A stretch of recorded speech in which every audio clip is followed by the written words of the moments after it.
నమస్కారం, welcome to business prime time. నేను VSR మూర్తి. So 2 రోజుల వరుస భారీ నష్టాల అనంతరం దేశీయ సూచీలు ఈరోజు సానుకూలంగా ఆరంభమయ్యే అవకాశాలు ఉన్నాయి అంటున్నారు విశ్లేషకులు.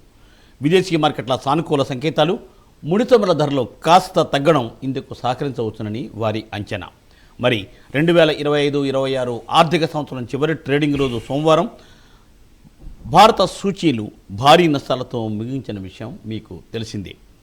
మరి నిన్న మహావీర్ జయంతి మూలంగా బాంబే స్టాక్ ఎక్స్చేంజ్ పనిచేయలేదు. సో మరి ఈరోజు ఈ ఉదయం 9 గంటలకు ప్రారంభమైన స్టాక్ మార్కెట్ ఎలా ఉండబోతోంది? సో ఏంటంటే 2 రోజుల నష్టాల తర్వాత మరి ఈరోజు లాభాల్లో ఉంటుందా, లేకపోతే ఏంటంటే ఎలా ఉంటుంది ఏంటి అనేది తెలుసుకోవడం కోసం ఈరోజు ఈ కార్యక్రమంలో పాల్గొని సీనియర్ స్టాక్ మార్కెట్ అనలిస్ట్ గారితో మాట్లాడి మనం తెలుసుకునే ప్రయత్నం చేద్దాం. అలాగే ఏంటంటే ఈరోజు స్టాక్ మార్కెట్లో ఉండే పరిస్థితిని బట్టి మనం ఎలా ముందుకు వెళ్ళాలి అనే దాని మీద సలహాలు సూచనలు తీసుకోవచ్చు. ప్రైమ్ లైన్ స్క్రీన్ మీద 2 నెంబర్స్ అవుతూ ఉంటాయి, మీకు తెలుసు కదా. సో ఆ 2 నెంబర్స్లో మీరు కాల్ చేసి ఈరోజు ఈ కార్యక్రమంలో పాల్గొనే సీనియర్ స్టాక్ మార్కెట్ అనలిస్ట్ గారితో మాట్లాడి మీరు సలహాలు సూచనలు తీసుకోండి. అయితే తప్పనిసరిగా టీవీని మాత్రం మ్యూట్ చేయండి. మేము చెప్తూనే ఉన్నాము, కానీ ఇంకా కొంతమంది టీవీలో వారి వాయిస్ వినాలనుకుంటున్నారేమో.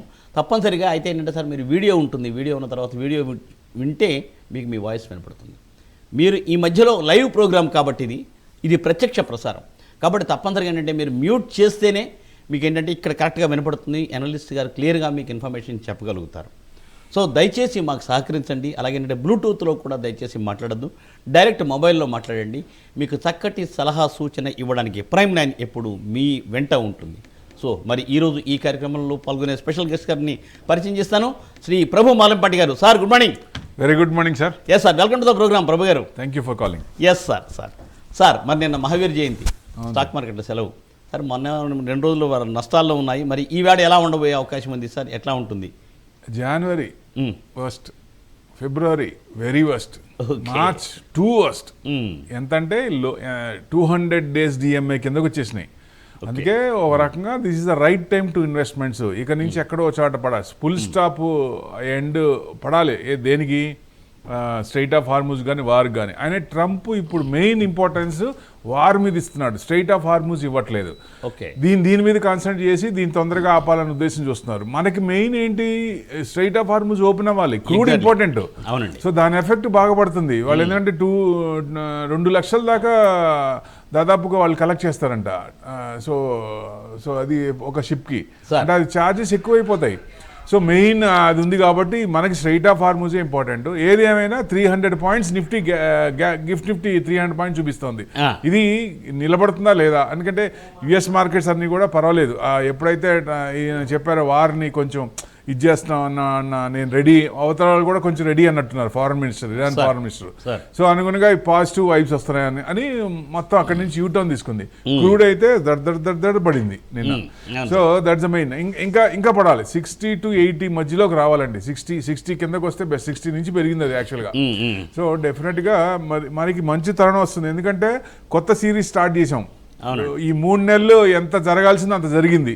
సో ఈ సిరీస్ పాజిటివ్గా ఉంటుందా? ఆయన కొత్త విషయాలు, కొత్త డాన్స్లు ఏమైనా రాకుండా ఉంటే సంతోషం. లేదు క్యూబా కానీ గ్రీన్లాండ్ కానీ ఇట్లాంటివి వచ్చినాయంటే ఏం చేయలేం. మనం వాళ్ళు మేలుకోవాల్సిందే. యుఎస్ జనాలు మేలుకొని వాళ్ళు బయటకు వచ్చి దాదాపు ఫ్రాన్సిస్కో కొన్ని స్టేట్లోంచి మొత్తం బయటకు వచ్చారు. దాదాపుగా 2.5-3 కోట్ల మంది బయటకు వచ్చి నిన్న ఇది చేశారు. సో ఇంకా అది సరిపోదు, ఇంకా రావాలా వాళ్ళు. ఎందుకంటే వాళ్ళకే పెయిన్, ఇంకా ఏ దేశాలకు లేదు పెయిన్, ఎక్కువ కట్టాల్సిన వాళ్ళకి. ప్లస్ జనాలు చంపుతున్నారు, పిల్లల్ని చంపుతున్నారు. దారుణం కదా యుద్ధం వల్ల ఇద్దరికి నష్టమే, ఎవరికి లాభం లేదు. ఇగోస్ తప్ప. నేను గెలిచా అంటే నేను గెలిచాను అనుకోవటమే తప్ప అక్కడ ఏం మిగలదు. సో ఎట్టి పరిస్థితుల్లో అది ఎంత త్వరగా ఆగితే అంత మంచిది. మనకి స్ట్రైట్ ఆఫ్ హార్మూజ్ కూడా ఎంత త్వరగా ఓపెన్ అయితే అంత మంచిది. Right sir. సో సార్ మరి కాలర్స్ తీసుకుందాం సార్. తప్పనిసరిగా మీరు చెప్పినట్టుగా అంటే యుద్ధం త్వరగా ఆగితే చాలా మంచిది. చాలా ఏంటంటే అలా ఆశిద్దాం సార్. సో సార్ ప్రభాకర్ అండి చెన్నై నుండి. మేడం నమస్తే అండి. నమస్తే సార్. ప్రభు గారు నమస్తే సార్. నమస్తే madam. Sir BEL present rate లో బై చేయొచ్చా? బయింగ్ ప్రైస్ చెప్పండి. బిఈఎల్ తర్వాత నెక్స్ట్ యారో గ్రీన్ 768 లో ఉన్నాయి సార్. 768 అది ఎక్కడ యావరేజ్ చేయమంటారు చెప్పండి. బిఎల్ కొనొచ్చండి, బిఎల్ కొనుక్కోవచ్చు. లాంగ్ టర్మ్ కి అయితే కొనుక్కోవచ్చు, హ్యాపీగా కొనొచ్చు. Now you can enter. రెండోది ఏమన్నారు? Arrow green sir. Arrow green 1 second. ఆరో గ్రీన్ ఒక్క నిమిషం. ఆరో green it's for long holding అండి, నాట్ ఫర్ షార్ట్ హోల్డింగ్. 768. 768 అది లాంగ్ హోల్డింగ్, అది కూడా పర్వాలేదు, స్టేబుల్ అవుతోంది, అది కూడా ఎంటర్ కావచ్చు. కానీ బట్ గ్రోత్ అనేది ఎక్కువ ఒక 2 to 3 years తర్వాత నుంచి వస్తుంది. సో అప్పటి నుంచి బాగా వచ్చే ఛాన్సులు ఉంటుంది. స్టాక్స్ రెండు సెలెక్ట్, ఒకటి బాగా లాంగ్, ఒకటేమో షార్ట్ టర్మ్ లాంగ్. సో అట్లాంటివి పర్వాలేదు, మీ రెండు స్టాక్స్ కూడా బాగానే ఉన్నాయండి. మీరు హోల్డింగ్ అయితే ఆ లాంగ్ అనుకున్నది కొంచెం కొంచెం ఎక్రూడ్ చేయండి. ఇది రెండోదేమో మీకు మామూలుగా ఎంటర్ కావచ్చు, మెయిన్ అది. రైట్ మేడం, అట్లా అండి. సో సార్ ఎక్కడంటే మరి మొన్న అమెరికన్ మార్కెట్లు సానుకూలంగా అంటే ముగిశాయి. అలాగే ఏంటంటే గిఫ్ట్ నిఫ్టీ కూడా ఇప్పుడు మీరు చెప్తాను లాభాల్లో ట్రేడ్ అవుతుందని చెప్పి. సార్ మరి ఈ సందర్భంలో సార్ ఈ వేళ ఉండే పరిస్థితి ఎట్లా ఉండొచ్చు? జనరల్గా gap up 300 points gap up నిలబడుతుందా లేదా? మన క్రూడ్ కదా, క్రూడ్ మళ్ళీ ఇదైతే క్రూడ్ తగ్గింది ఓ రకంగా, అది ఓపెన్ అవ్వాలి కదా, ఓపెన్ అవ్వకపోతే ఛార్జెస్ పడుతుంటాయి. మళ్ళీ వాళ్ళు ఏమో 2 లక్షలు కలెక్ట్ చేస్తూ ఉంటున్నారు, అది కొంచెం ఎక్స్ట్రా పడుద్ది కదా, బర్డెన్ పడుద్ది. ఎవరి మీద పడుద్ది? జనాల మీదే పడుద్ది.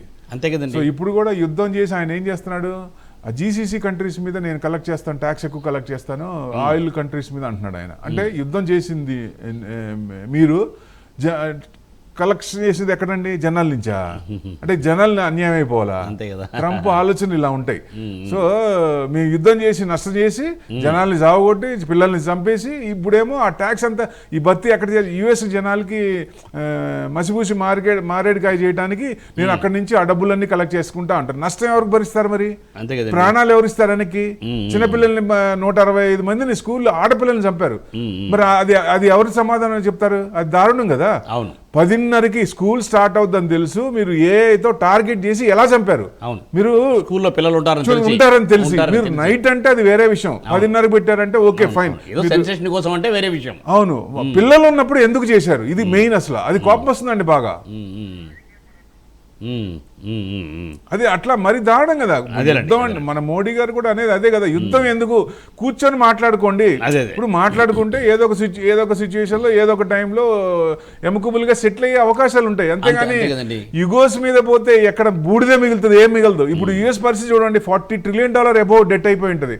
ఇప్పుడు వాళ్ళు 1.2, 1.3 దాకా డెట్ ఇంట్రెస్ట్ కట్టాలి ఎవ్రీ ఇయర్. ఎవరు కట్టాలండి? జనాల దగ్గర నుంచి కలెక్ట్ చేయాలి. అంతే కదా సార్. అదే ఇప్పుడు ఏంటంటే అలాగేంటంటే వాల్ స్ట్రీట్ జర్నల్ కూడా అంటుంటే ఇరాన్లో యుద్ధం ఆపడం కోసం అని చెప్పి ఆయన సుముఖంగా ఉన్నారు అని అంటూనే ఉన్నారు. కానీ మరి ఆచరణలో ఎట్లా సాధ్యం అవుతుంది? ఎలా ఉంది? ఒకటి పాయింట్ అండి, నిజంగా మీరు ఆపదలుచుకుంటే ఎవరితో మాట్లాడుతున్నారు? మీరు ఎవరితో మాట్లాడుతున్నారు? మీ మిత్రులకో ఎవరికో వేరే కంట్రీస్కో వాళ్ళకి చెప్తే వాళ్ళు చెబుతున్నాం అంటున్నారు. కానీ నిజంగా మీకు అది ఆపాలి అనుకున్నప్పుడు what to do, what not to do, ఏం చేయాలా? డైరెక్ట్గా కూర్చొని మోడీ గారు చెప్పినట్టు చేయండి. దాని ప్రకారం కూర్చొని 1-to-1 కూర్చొని మాట్లాడండి. నిజంగా ఆపాలంటే మీరు ఏదో ఒక న్యూస్ అంటే మార్కెట్ పడేయడానికి ఒక న్యూస్, మార్కెట్ పెరగడానికి ఒక న్యూస్, అంటే he's the manipulator of the stock market, he's minting money from the stock market, US market, no doubt at all. ఇది దిగినాక తెలుస్తుంది జనానికి, ఆ కేసులన్నీ బయటకు వస్తాయి. కరెక్టే. కానీ ఏంటంటే అక్కడ కూడా వాళ్ళు ఎందుకంటే అసలు రెస్పాండ్ కావట్లేదు. అదే అండి, ఇప్పుడు రియాక్ట్ అవటం వేరు, రెస్పాండ్ కావటం వేరు. కనీసం అయినా రెస్పాండ్, ఆర్థిక భారం పడుతుందని తెలిసి కూడా ఎందుకు రెస్పాండ్ కావాలి, అంత చలనం లేకుండా ఉన్నారు. ఇది మరీ దారుణం. ఎందుకంటే మాకేం సంబంధం లేదు మనం అన్నట్టు ఉంటే రేపు కట్టాల్సింది ఎవరండి? మీరే కట్టాల్సింది. ట్యాక్స్ కట్టాల్సింది ఎవరు? ఒక ప్రోడక్ట్ ని ఒక 100 రూపీస్ అంటే 125 లేదా 150 ట్యాక్స్ పరంగా కట్టాలంటే ఎవరు? వాళ్ళకే కదా, వాళ్ళకే వస్తుంది కదా. మన దగ్గర ఈ గవర్నమెంట్ మెడిసిన్స్ ఉంటాయి కదా ఫ్రీగా వచ్చేవి, ఆ మెడిసిన్స్ మనం వాళ్ళకి స్పెషల్ గా తయారు చేసి పంపించినప్పుడు మనం 10 రూపాయలకి ఇస్తే వాళ్ళకి 60 రూపాయలు 70 రూపాయలకి అమ్ముకుంటారు అక్కడ. సో అట్లా చేసి కూడా మన అంత సపోర్ట్ ఉంటే మన సైడ్ మనం ఎంత ఇబ్బంది పెట్టారు. సో యుఎస్ ఎంత ఇబ్బంది పెట్టింది, డెడ్ ఎకానమీ అన్నాడు మోడీ, ఇదన్నాడు, నానా రకాలుగా తిట్టాడు. అయినా కానీ ఒక్క మాట కూడా బర్స్ట్ అవ్వకుండా ఎంత న్యూట్రల్గా ఉండాలో ఇరాన్తో న్యూట్రల్గా ఉన్నాం, ఇటు ఇజ్రాయెల్ తో న్యూట్రల్ ఉన్నాం, ఇటు యుఎస్ తో ఉన్నాం, అటు చైనాతో ఉన్నాం, అటు రష్యాతో ఉన్నాం.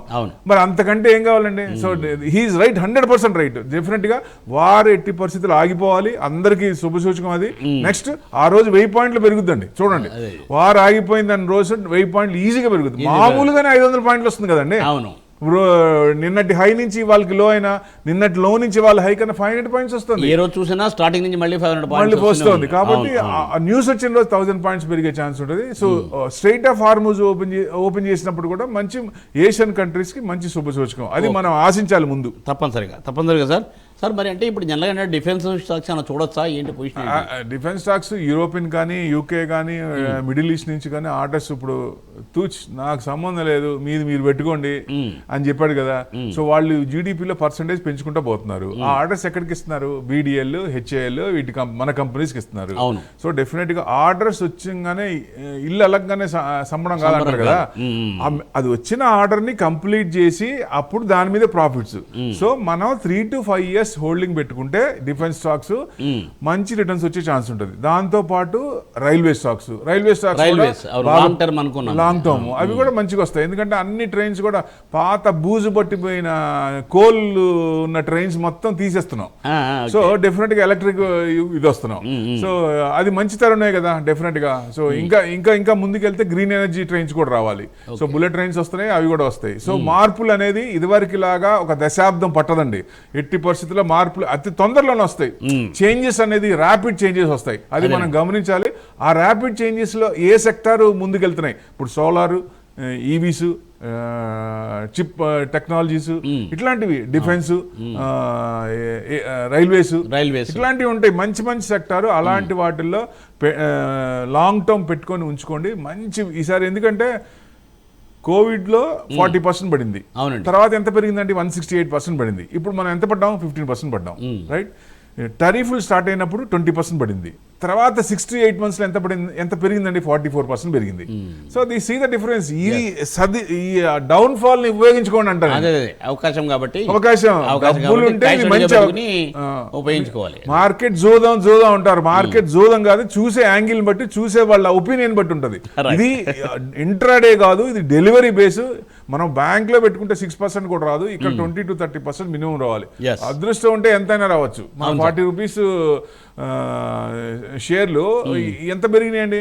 కొన్ని కంపెనీలు తాన్లా 40 rupees ఉంది చాలా రోజులు, తర్వాత 2000కి వెళ్ళింది. ఇప్పుడు ఒక 1000 రూపాయలు 40 rupees కొంటే 2000 అంటే ఎంత డిఫరెన్స్ అండి అసలు. లైఫ్ లో ఒక్క జాక్ పాట్ చాలు, ఆ జాక్ పాట్ ని పట్టుకోవాలి. ఇప్పుడు చేపలు పడుతుంటారు, మంచి చేపలు వస్తాయి, మళ్ళీ పిచ్చి చేపలు ఉంటాయి. దాంట్లో మంచి చేపలు దొరికింది అనుకోండి, అదృష్టం కదా, మంచి రేట్ కదా. అట్లానే మనం కూడా మంచి చేపను పట్టాలంటే స్టడీ చేయాలి, మార్కెట్ ని ఇది చేయాలి, ఆ కంపెనీని బాగా ఇన్ అండ్ అవుట్ స్టడీ చేయాలి. చేస్తే ఒక్క మల్టీ బ్యాగర్ చాలు బిలియనర్ అవడానికి. డెఫినెట్లీ సార్, తప్పనిసరిగా. సో సార్ మళ్ళీ మనం దీని మాట్లాడదాం సార్. నారాయణ రెడ్డి గారు, విజయవాడ నుండి. Sir good morning Narayana Reddy garu. Good morning మూర్తి గారు. కాలర్స్ బాగా ఎంకరేజ్ చేస్తూ బాగా మాట్లాడుతుంటారు sir. Thank you sir, thank you so much. Thank you sir. చెప్పండి సార్. చెప్పండి నారాయణ రెడ్డి గారు. అయ్యా 3 స్టాక్స్ ఉంది ఫ్రెష్ బయింగ్. చెప్పండి సార్. ఒకటి కోటక్ బ్యాంకు, ఓకే. రెండోది హెచ్డిఎఫ్సి బ్యాంకు, ఓకే సార్. మూడోది క్యామ్స్. సార్ హోల్డ్ చేస్తున్నారా లేదా ఫ్రెష్ తీసుకుంటారా? Fresh buying. Okay sir, right. చెప్తారు సార్, ప్రభు గారు చెప్తున్నారు. సార్ హెచ్డిఎఫ్సి బ్యాంకు ఆయన బయటికి వెళ్తూ, డైరెక్టర్ బయటికి వెళ్తూ ఒక అబాండం వేసిన ఆయన కూడా ఫస్ట్ ఇంటర్వ్యూ ఇచ్చారు. దాంట్లో అంత మరి ఇంకా అవుట్పుట్ రావాలి. సో ఆ రిపోర్ట్ బ్యాంక్ నుంచి రిపోర్ట్ రావాలి.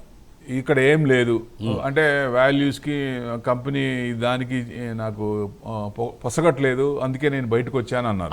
సరైన సమాధానం, సరైన రీజన్ చూపించలేదు. లేదు, అది ఏం జరిగింది? లోపల నిజంగా వాల్యూస్ లేవా? ఆ కంపెనీలో ఏదైనా జరుగుతుందా? ఇప్పుడు దీపక్ పరేఖ్ గారు వెళ్ళిన తర్వాత జరుగుతుందా? అప్పుడు దాకా ఉన్నప్పుడు హెచ్డిఎఫ్సి లోన్ ఇచ్చిందంటే ఏ బ్యాంక్ అయినా ఇచ్చేస్తారు, కళ్ళు మూసుకుని అంత ఇది ఉంది. సో మరి ఆ పేరు ఏమైపోయింది, ఎందుకు పోయింది, ఇది కావాలి మనకి. సో ఆ రిపోర్ట్ వచ్చినాక మాట్లాడుకుందాం. అప్పుడు దాకా కొంచెం హెచ్డిఎఫ్సిలో ఆగండి. అది కూడా ఇప్పటి నుంచి ఈ ఫస్ట్ నుంచి అనుకున్నాం కదా, రీజిక్ అయిపోయింది, 20% నుంచి తగ్గిస్తున్నారు. సో ఇప్పటి నుంచి హెచ్డిఎఫ్సిలో కూడా బయింగ్ వస్తుంది. బయింగ్ రాదని కాదు, కానీ ఈ న్యూస్ ఉంది కాబట్టి కొంచెం ఆగింది. అది ఇప్పుడు ఇవాళ నుంచి కొంచెం పెరిగే chance. Kotak bank 350, Kotak bank 3.55% down లో ఉందండి. ఇది కొంచెం ట్రెండింగ్ డౌన్ లో ఉందండి, పడుతుంది, ఆగండి. ఇది ఫ్రెష్ బయింగ్ అయితే వద్దంట నేను. క్యాంప్స్ అయితే కళ్ళు మూసుకొని కొనుక్కోండి సార్. అది పడ్డప్పుడల్లా లాంగ్ టర్మ్ అయితే పడ్డప్పుడల్లా కొంచెం ఎక్రూట్ చేయండి. షార్ట్ టర్మ్ మిడ్ టర్మ్కి అయితే మీరు ఎంటర్ కావచ్చు. దాన్ని బట్టి ఇప్పుడు మార్కెట్ కూడా పెరుగుద్ది అనుకుంటున్నాం కాబట్టి 3 నెలలు ఇబ్బంది పడ్డాం. ఈ నెల కొంచెం మార్పులు వస్తాయని ఆశగా ఉంది. డెఫినెట్గా ఇన్వెస్టర్స్కి మంచి డబ్బులు వస్తాయి అనుకుందాం. ఎందుకంటే ట్రంప్ డ్యాన్సులు తగ్గితే ఆయన డ్యాన్సులు తగ్గితే డెఫినెట్గా మార్కెట్ పరిగెడుతుంది. లేదు నేను ఇంకోటి తెస్తాను నవంబర్ దాకా ఇదే పరిస్థితి నాది అంటే మనం కొంచెం ఇబ్బంది పడాలి. That's what. Multibagger almost multibagger camps long term నేను చాలాసార్లు చెప్పాను. సార్ మరి రైట్ మీరు ఎన్నిసార్లు చెప్తుండే ఉండే మన ప్రోగ్రామ్ మనం చాలాసార్లు చెప్పుకున్నాం క్యాంప్స్ తీసుకోవచ్చని. సార్ మరొక భాష ఎనీవే బ్యాంక్స్ కోసం ఆయన అడిగారు కాబట్టి నారాయణ రెడ్డి గారు సార్ మరి ఏంటి మీరు ఆయన అడిగిన 2 కూడా ప్రైవేట్. సో సార్ మరి పబ్లిక్ సెక్టర్ బ్యాంక్ పొజిషన్ ఏంటి? హ్యాపీగా ఎస్బీఐ హ్యాపీగా కొనొచ్చు. SBI is the right time to acquire. కొనుక్కోవచ్చు. నేను చెప్పేది రికమెండేషన్ కాదు. ఏ లెవెల్లో కొనుక్కోవాలి లాంగ్ టర్మ్ ఎక్కడ ఉండాలనేది మన ఇండివిజువల్ పర్సెప్షన్ బట్టి ఉంటుంది. సో అట్లా మీరు చూసి మీ అనలిస్ట్ ఎవరైతే ఉన్నారో వాళ్ళని సూచనలు సలహాలు తీసుకొని దాని ప్రకారం ఇన్వెస్ట్మెంట్ చేయండి. ఇప్పుడు నేను చెప్పాను కానీ హెచ్డిఎఫ్సి అంటే ఐజాంగ్ అని టకా అట్లా కాదు. ఎవరు ఏం చెప్పినా గుర్తుపెట్టుకోండి, ఇది బండ గుర్తు. ఎవరు ఏం చెప్పినా మీరు కూడా స్టడీ చేయాలి. డబ్బులు సంపాదించడమే కష్టం. డబ్బులు సంపాదించినప్పుడు పెట్టాలనుకున్న దానప్పుడు మనం కష్టపడమా? 100% చూడాలి. ఎవరో ఏది చెప్పారని కాదు, మీ ఇండివిజువల్గా ఏదైనా ఉండి ఆ కంపెనీ ఏంటి, లాస్ట్ 5 years ట్రాక్ రికార్డ్ ఏంటి, క్వార్టర్ ఆన్ క్వార్టర్ ఏంటి, ఇయర్ ఆన్ ఇయర్ ఏంటి, గ్రోత్ ఉందా లేదా, ఎబిటా బాగుందా లేదా, కంపెనీ ఏమైనా నెగిటివ్స్ ఏమైనా ఉన్నాయా, ఇట్లాంటివి చూడాలి. బేసిక్స్ అండి, పెద్ద రాకెట్ సైన్స్ ఏం కాదు. సంపాదించడమే చాలా కష్టం, సంపాదించిన తర్వాత పెట్టడం అనేది చాలా ఈజీ. కానీ ఎక్కువ మంది ఏదో వాళ్ళు చెప్పారని వీళ్ళు చెప్పారని న్యూస్ వచ్చిందని లేదా SMS వచ్చిందని ఇట్లాంటి వాటికి సెబీ కూడా చెప్తుంది కదా, యాడ్స్ వస్తూనే ఉన్నాయి. సో డెఫినెట్గా అట్లా కాకుండా పడద్దు 100%. ఈ యాప్లు కూడా భయంకరంగా ఉన్నాయండి. ఆన్లైన్ కదా అని బయటికి వెళ్ళాల్సిన పని లేదు, యాప్లో ఓపెన్ చేస్తున్నారు. వేయటానికి వేస్తున్నాం. ఇది మంగళగిరి పానకాల స్వామి పోసినట్టు పానకం పోస్తూనే ఉంటారు. మళ్ళీ బయటికి తీసేటప్పుడు ఆ పెయిన్ తెలుస్తుంది. రూపాయి కూడా వెనక్కి రాదు, అల్లాడిపోతాం. హార్డ్ అండ్ మనీ పోయిందంటే మళ్ళీ ఇబ్బంది పడాలి. సో అది చూసి జాగ్రత్తగా ఇది చేసుకోండి. డెఫినెట్గా ఈ మార్కెట్ పడినా ఆ స్క్రిప్ట్లు పడినా మళ్ళీ మనకు వస్తాయి. ధైర్యం మనోధైర్యం మీకు రావాలి. హ్యాపీగా ఇవాళ కాకపోయినా రేపైనాక వస్తుంది అనే ధైర్యం ఉన్నప్పుడు ఏంటంటే మనకు భయం ఉండదు. అదే మనం ఇంట్రెస్ట్ తీసుకొచ్చి ఇక్కడ పెడితే అక్కడ ఇంట్రెస్ట్ కట్టాలి, ఇక్కడ ఇది చేయాలి.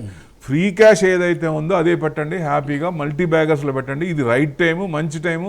ఎందుకంటే ఎప్పుడు చాలాసార్లు చూసాం, 2000 నుంచి చూసాం ఎన్ని ఫాల్స్ పడ్డాయి. Downs are not permanent, ups are always permanent. ఇది గుర్తుపెట్టుకోండి. మా ఎండి 100 సార్లు చెప్తాడు ఆయన, మా మోతిలాల్ ఎండి. ప్రతి మీటింగ్లో చెప్తాడు ఆయన, downs are not permanent, ups are always permanent అని చెప్తాడు ఆయన. ఓకే, ఇప్పుడు మీరు చెప్పినట్టుగా కెనరా బ్యాంక్ కూడా యాడ్ చేసుకోవచ్చు. కెనరా బ్యాంక్ కూడా బాగా 120 కెనరా బ్యాంక్ కూడా బాగా మూమెంట్ వచ్చింది. ఇప్పుడు చేసుకోవచ్చు కెనరా బ్యాంక్, ఎస్బీఐ చిన్న బ్యాంకులు. మూమెంట్ ఉన్న బ్యాంకులు తప్ప మూమెంట్ ఉన్న బిజినెస్ ఉన్న బ్యాంకులు ఆర్బీఐ కూడా రిపోర్ట్ ఇచ్చింది, బిజినెస్ కూడా బ్రహ్మాండంగా ఉన్నాయి బ్యాంకులు. నేను పెట్టుకున్న టార్గెట్ 63 నుంచి 63,500 అండి.